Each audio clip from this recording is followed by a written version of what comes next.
The president is optimistic about upcoming North Korea talks here, and those three hostages who are on their way back from Asia with Secretary of State Pompeo. And the president, as Charles indicated, will be meeting them when they arrive at Andrews Air Force Base. It would be, geez, after 2 a.m. Eastern time when they do finally arrive. There's a lot of the ground here, including he was peppered with questions about breaking away from this Iranian deal. Of course, you've been hearing the chants about death to America. What I love when I see these chants in Iran, that's not from the kids out on the streets. That's from the leaders of the government. They're chanting it inside Parliament, what have you.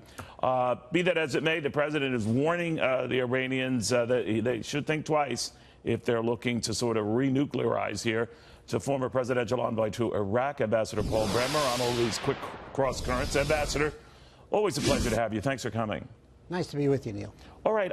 The president, first off, on these developments out of North Korea and the release of these hostages, what do you think of that? It was sort of like an opening gesture on the part of the North Koreans, we're told, for the upcoming talks. What do you make of it? Well, it's obviously good news, particularly for the families of these hostages. But it's also a very clear reminder of the brutality of these guys who run North Korea. They imprison, torture, and kill their own civilians, and in this case, they basically took innocent Americans as hostage. So we don't owe the North anything for this. They stopped. It's like saying that when a man stops beating his wife, we ought to thank him. Actually, that's not right. I mean, he shouldn't have been beating his wife in the first place. So here we are with this out of the way. I think in the original talks when Mike Pompeo met then as CIA director with Kim Jong-un, that was not as a precondition, but something that he had said at the time would have been nice to get a gesture going. So the promise of constructive talks to get going. Apparently, he met with him again, this time longer, we're told, Ambassador, maybe more than an hour and a half. What do you think they're setting up here? I mean, you sort of want to set the broad parameters of the talks. I guess Henry Kissinger filled that role for Richard Nixon ahead of his famous visit with Mao Zedong. But I'm wondering what's being done behind the scenes that we might not know. Well, as a general principle, no president should go into a meeting, particularly with an adversary, without good preparation. And it's encouraging that Pompeo's been there twice now, which means that a bit of the work before any summit should take place is hopefully taking place. And the fact he met for a longer time suggests that's the case. So one hopes that they're beginning to come up with an agenda where the meeting is and so forth is much less important than what they're going to talk about. So the second meeting in as many months that the North Korean leader had with Xi Jinping, and this one he flew to, didn't take a train to. The first time I believe he has flown as leader of North Korea. What do you suspect was going on there?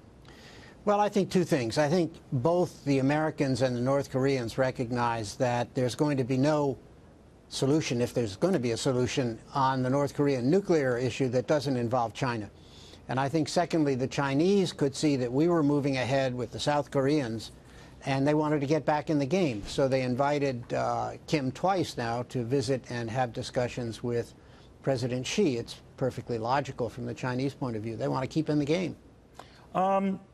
The president, his manner, the way he goes about this, and what has brought us to this point where we're talking to the North Koreans, and the two leaders are chatting. I mean, he's torn up the books on what is normal diplomacy routes you go, and it's brought us to this point.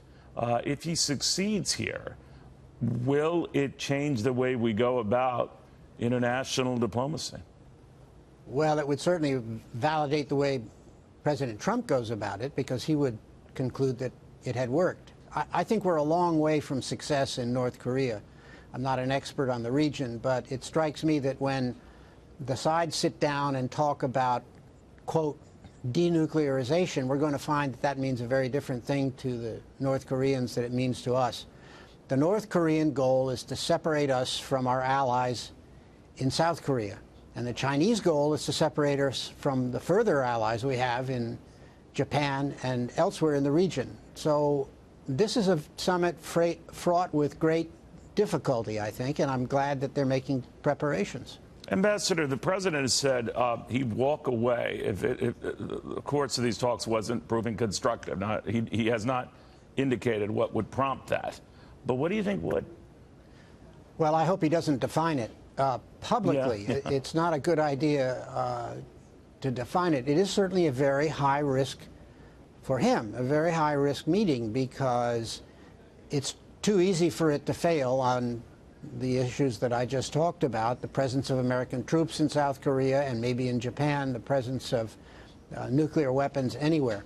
So there are very high risks of failure, and I think now, I mean, if they were asking my opinion, which they're not, I would be pretty quiet about what they expect out of this summit. They need some latitude to be able to come out of it without a failure. All right, Ambassador, thank you very much. Good seeing you again. Nice to see you, Neil.